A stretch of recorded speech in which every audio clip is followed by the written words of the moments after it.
no ponto fulcral, qual eu vou explicar. É porque eu estou inteirado do processo, porque eu acompanhei. Então, Vossa Excelência exatamente está intervindo no momento que vai propiciar o esclarecimento melhor desse processo, que, infelizmente, alguém nos enganou, quer nos enganar aqui, mas não engana, porque nós acompanhamos fielmente as tramitações dos processos quando é de relevância, principalmente esse que se trata, senhor presidente, de 250 quilômetros de massa asfáltica para a região do Lençol Maranhense. É muito comum no Maranhão se dizer que as estradas estaduais do Maranhão não resistem um ano de asfaltamento.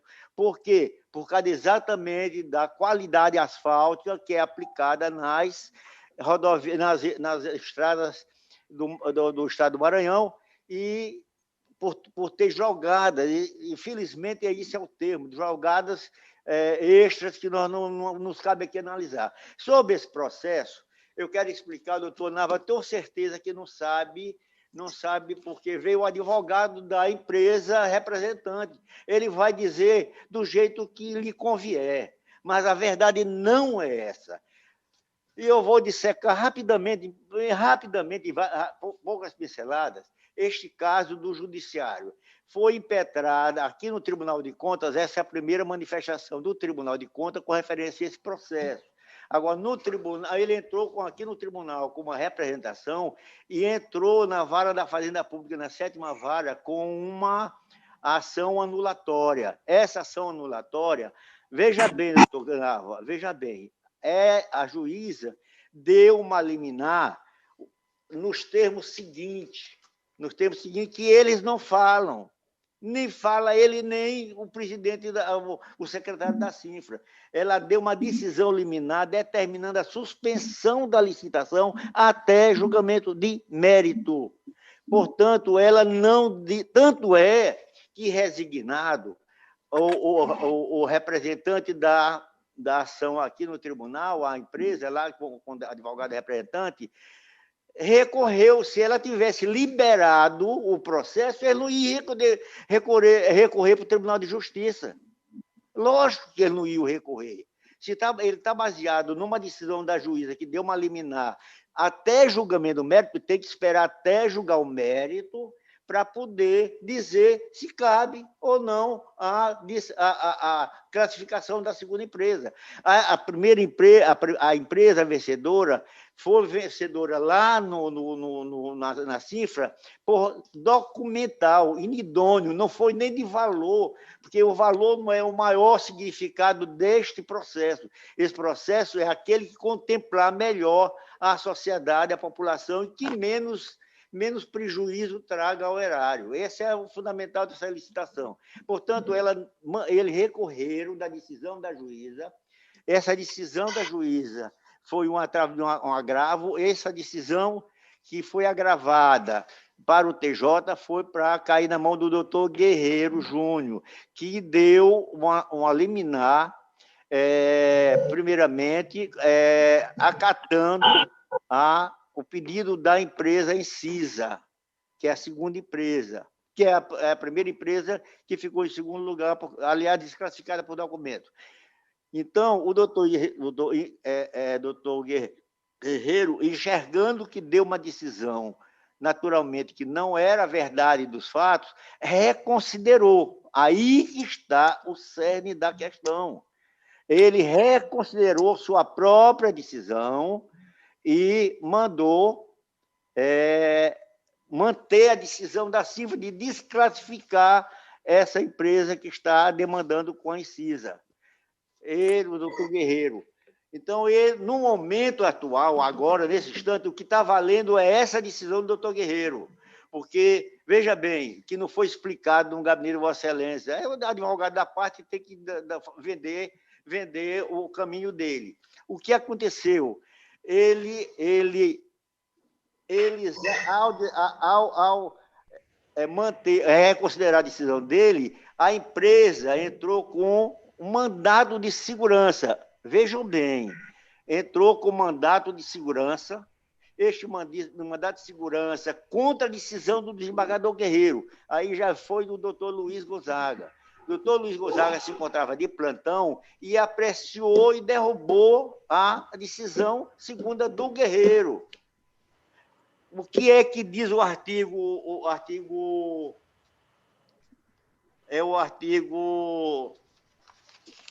salvo engano, o artigo 19 do regimento interno do tribunal. Eu até anotei aqui. O artigo 19, inciso 5º do regimento interno do Tribunal de Justiça. Diz que não é cabível mandato de segurança em plantão, que só trata de casos graves, de pessoas, de doentes, de prisões exorbitantes, ou coisa pessoal. Esse mandado de segurança, para ter validade, só com referendo do pleno do tribunal. Na quarta-feira passada, não foi levado ao pleno porque não houve sessão, qualquer coisa semelhante, ou quem pediu vista não chegou. Mas foram 3 desembargadores que pediu vista desse processo, que não está concluído. Deve ser concluído hoje, ninguém sabe. Mas não está concluído. Essa é a verdade dos fatos. Não tem ouro esse fato, eu estou dizendo, me responsabilizando em dizer que esta é a verdade dos fatos. Esta é a verdade dos fatos. Então, eu estou fazendo meu voto, e o meu voto é rápido, eu vou ler rapidamente. Meu voto, eu nem incluí no meu voto esta parte do desenrolar do judiciário, que está uma confusão lá muito grande, porque foi dada a decisão última, uma da segurança em plantão, que não cabe. Portanto, o que eu estou dizendo aqui, a Constituição Federal Brasileira determina que a administração pública obedeça aos princípios da legalidade, impessoalidade, moralidade, publicidade e eficiência, artigo 37, caput da lei. Explicita ainda a Constituição a necessidade da observação desses princípios ao exigir que as obras, serviços, compras e alienação sejam contratadas mediante processo de licitação pública, que consegue igualdade de condição a todos os concorrentes, artigo 37, inciso 21 da Constituição Federal. Para regulamentar o procedimento de licitação exigido constitucionalmente, foi inicialmente editada a Lei 8.666/93, depois com a 10.520, que se trata de pregão eletrônico. Seja qual for a modalidade adotada, deve-se garantir observância da isonomia, legalidade, impessoalidade, igualdade, vinculação ao instrumento convocatório, julgamento de mérito previsto expressamente na Lei 8.666/93. Dentre os princípios de garantia, pode-se destacar a vinculação da administração ao edital que regulamenta o certame licitatório. Trata-se de uma segurança para o licitante e para interesse público, extraído do princípio do procedimento formal, que determina a administração que observe as regras por ela própria lançada ao instrumento de convocação que rege a licitação. Segundo Lucas Rocha Furtado, procurador-geral do Ministério Público, junto ao Tribunal de Contas da União, o instrumento convocatório é a lei do caso. É a lei do caso. Aquela que irá regular a atuação tanto da administração pública quanto dos licitantes. Esse princípio, mencionado no artigo 3º da Lei de Licitação, enfatizado pelo artigo 41 da mesma lei, que dispõe sobre a administração, não pode descumprir normas, condições do edital. Foi descumprido norma do edital em razão da documentação não inserida, que depois tentou inserir e não pode pela lei. Entendeu? Que foi grave, inclusive, de dano ao erário, essa documentação não inserida no edital. Mas isso é useiro e vezeiro, se sabe em todo lugar do Brasil. Ainda sobre a vinculação do edital, Massal Justen Filho afirma que quando o edital impuser a comprovação de acerto requisito não cogitado, por ocasião do cadastramento, será indispensável a apresentação do documento correspondente por ocasião da fase da habilitação,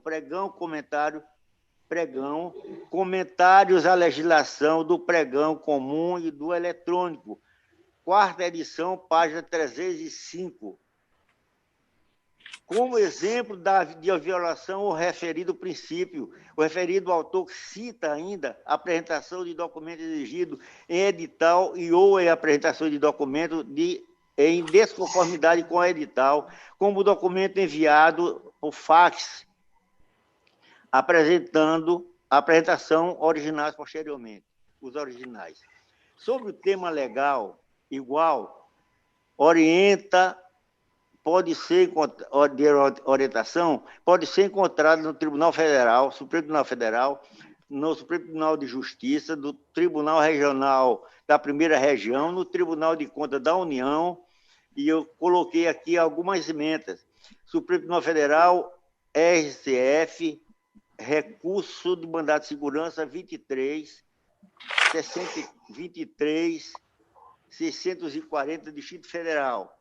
E foi do relatoria do Maurício Corrêa, publicado em 5 de 2 de 2003.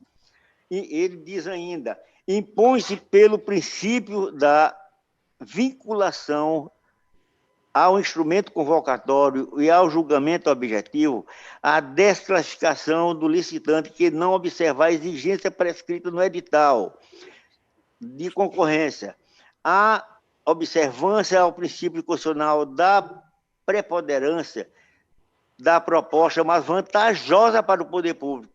Aqui não fala em valores, é a maior vantagem. Eu não vou deixar fazer na minha casa um reboco com barro e cimento, se com um ano está quebrando todo dia, eu vou botar barro e areia, eu vou botar cimento e areia. A diferença é bem pouca, pequena. Então, isso é o exemplo que eu estou dando da minha cabeça. Observando o princípio constitucional, a preponderância é a proposta mais vantajosa para o poder público. Se dá mediante o cotejo das propostas válidas apresentadas pelos concorrentes, não havendo como incluir na avaliação a oferta eivada de nulidade. Aqui tem o STJ, também que é importante, uma decisão que eu tenho em mente, e outra do TRF1, Brasília, descumprimento a qualquer regra do edital deverá ser reprimido. Vem no TCU, vem aqui do Maranhão, da relatora doutora Cleonice Silva Freire, tem o acordo, tem a decisão toda aqui no voto. É de bom ouvir e registrar neste voto que ninguém melhor para conhecer a engrenagem da composição da massa asfáltica do que a Secretaria de Estado da Infraestrutura, CINFRA, através de sua equipe técnica composta pela Comissão de Licitação, de engenheiros técnicos, etc. No que se refere à conclusão da unidade técnica, que sugeriu a concessão da medida cautelar em face da exigência do fundamento receio de grave lesão ao erário, ou de vigia. Aqui o doutor Nava agiu corretíssimo, porque prudente, doutor Nava, a gente sabe que a prudência dele é em primeiro lugar. É muito rigoroso na sua ponto de vista e é cuidadoso e zeloso pela legalidade das coisas. Aqui ele não deu liminar, ele poderia ter dado aquela liminar naquele instante, mas ele preferiu não dar liminar, e foi quando disse o doutor Nava que eles apresentaram sem notificação as respectivas defesas, que foram voltadas à unidade técnica e depois ouvido o Ministério Público, salvo engano.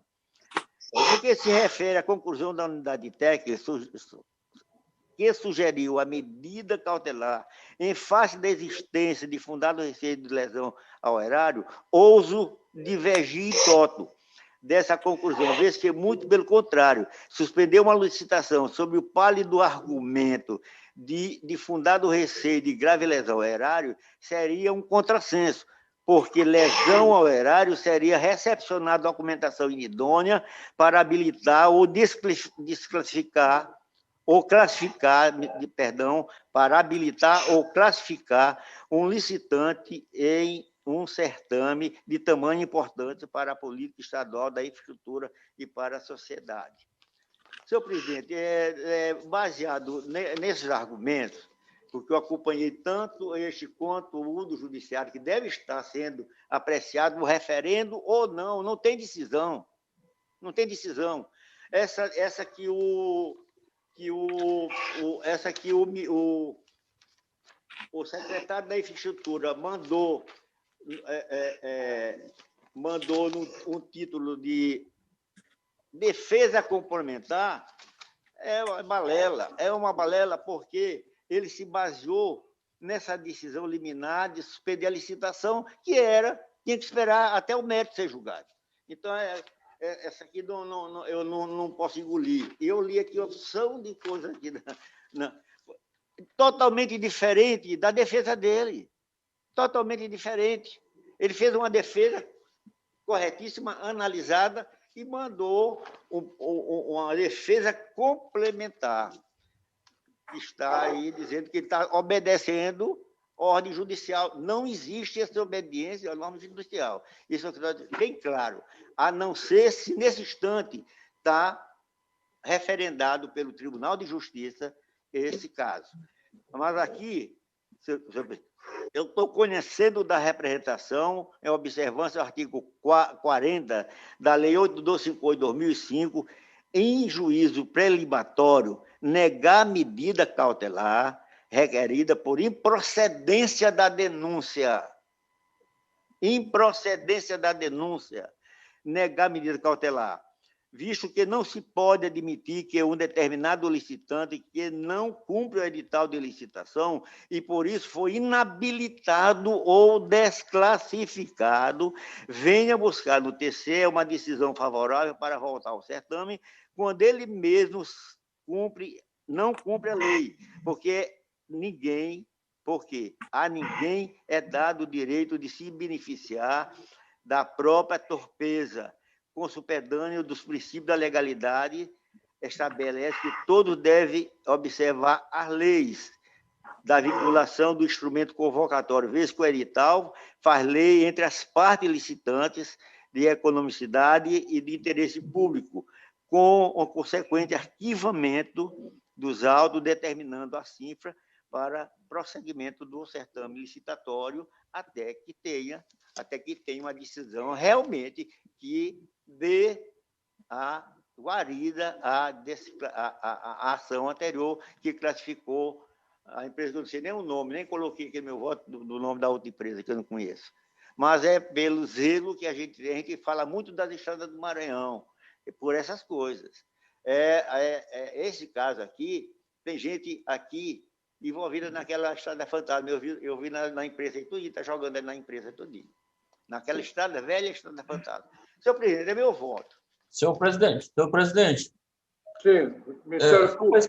Só para esclarecimento, senhor presidente, o doutor Edmar, ele lançou várias questões jurídicas, umas questões de fato, e na conclusão, doutor Edmar, eu queria saber se o senhor, nesse caso, o senhor está propondo suspensão do processo até que essas questões sejam dirimidas. Não, continuação do certame.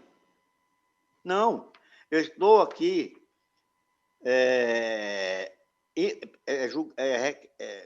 pela improcedência da denúncia e, no final, determinando assim para prosseguimento do certame licitatório. Não terminou.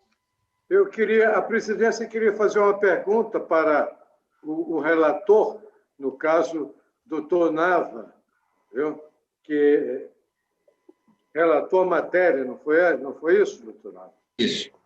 Ensejou depois a manifestação do conselheiro Edmar. A manifestação, a proposta de decisão foi pelo arquivamento. Perfeitamente. Eu acho que coincide com o que o doutor Edmar Coutrinho está falando. Não, aqui eu estou arquivando, só que eu não estou acabando o processo. Por quê, doutor presidente? esse processo tramita no Tribunal de Justiça, eu estou lhe confessando com toda a verdade. Nós não podemos acabar um processo que está andando no Tribunal de Justiça. Nós temos que esperar a decisão de lá. Sim, a proposta do doutor Nava é no sentido do arquivamento. E, pelo que eu entendi, a manifestação do conselheiro Edmar Coutrin é no mesmo sentido. É assim mesmo. O que acontecer lá, o Tribunal de Contas... Mas só que aqui eu estou julgando improcedente, essa denúncia aqui está improcedente, está toda eivada de vício. Mas na hora que arquiva... Não, foi improcedente. O arquivamento pode ser qualquer hora revisto. Isso, eu não estou... Então, agora eu entendi. Então, a matéria transitou em julgado, porque não houve manifestação contrária, até a manifestação do conselheiro Edmar foi de acordo com o relator, então a decisão é essa. A matéria foi exaustivamente debatida, embora de forma unilateral, mas eu verifiquei com a aceitação de todos, e há uma coincidência da posição do doutor Nava com o doutor Edmar. Matéria vencida... Não só, doutor presidente, sim, só tem uma diferença, arquivamento todos pediram, mas só que aqui foi negada a procedência da ação, porque não tem nada que impeça, nem aqui, nem no judiciário, eu gostaria que você tomasse voto dos conselheiros, porque o acórdão vai para ser lavrado neste sentido aqui, pela improcedência da denúncia, pela continuação do feito, até que seja uma decisão definitiva de derrubar tudo, se o judiciário permitir. Que eu custo acreditar. Doutor Nava, a manifestação do doutor Nava foi... Senhor presidente, eu quero apenas colocar um ponto.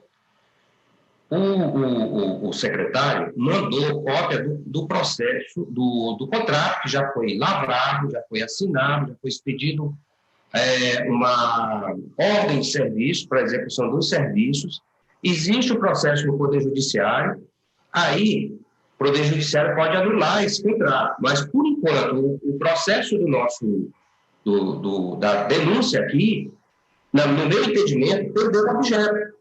Que foi lavrado o contrato, foi feito o contrato, a secretaria refez o seu juízo de valor, reviu o seu juízo de valor, né, em relação a desclassificar a primeira colocada e classificar a segunda, ela voltou atrás, né, contratou a primeira colocada, que foi por valor de 48 milhões e pouco, e celebrou esse contrato, publicou tudo, ou seja... E já expediu ordem de serviço, para executar o serviço.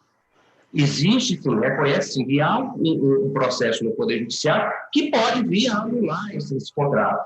O Poder Judiciário pode anular, entendeu? Que foi ilegal, enfim. Acho que isso não depende, inclusive, do Tribunal de Contas. Nós não doutor, olha bem, esse contrato foi assinado sob o argumento de que tem uma autorização judicial que é a liminar da juíza. A juíza mandou aguardar julgamento de mérito, pelo amor de Deus. Eu não vou fazer um negócio desse que amanhã eu vou me responsabilizar. Eu vou julgar amanhã. Se a justiça autorizar lá a manter o contrato, isso aqui não valeu nada porque está arquivado também. Quer dizer, agora, eu vou resguardar a minha função de conselheiro. Tá certo. A minha visão, respeito perfeitamente a visão do conselheiro Edmar, que fez a exposição, colocou o voto dele, da maneira que ele entendeu correta, né? E eu mantenho a minha proposta de decisão, pelo conhecimento da representação, mas determinar o arquivamento sem julgamento do mérito. Essa é a minha proposta. Ou seja, há uma divergência entre as duas posições, entre a posição do conselheiro Edmar e entre a minha posição. Né? Então, o plenário tem que decidir. A minha é pela improcedência e prosseguindo o feito lá da secretaria, não inibir a secretaria. Eu pensei que tivesse exatamente iguais, mas tem essa nuance, essa diferença. Isso. Então, eu vou colocar para o plenário. até para a gente conseguir caminhar na sessão. Conselheiro Raimundo Oliveira. Eu pensei que sabia muito de direito. Eu pensei que o Rui Barbosa fosse o ícone, mas eu vi agora um tratado. Com todo respeito, doutor Nava, mas eu vou divergir de Vossa Excelência, porque eu estou chegando quase à conclusão de que realmente essa conclusão é quase a mesma, como o presidente falou. Mas tem uma nuancezinha bem pequenininha, tem um hiatozinho bem pequeno. E eu vou concordar com o revisor. Doutor Álvaro.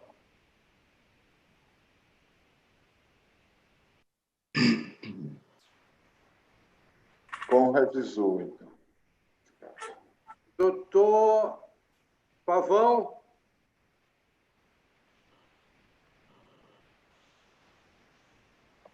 Está fechado o microfone. Presidente, eu acompanho também o voto do revisor, do conselheiro de Macotrim. Doutor Cláudio Furtado. Voto com o doutor Edmar Cotrim. Doutor Washington Luiz.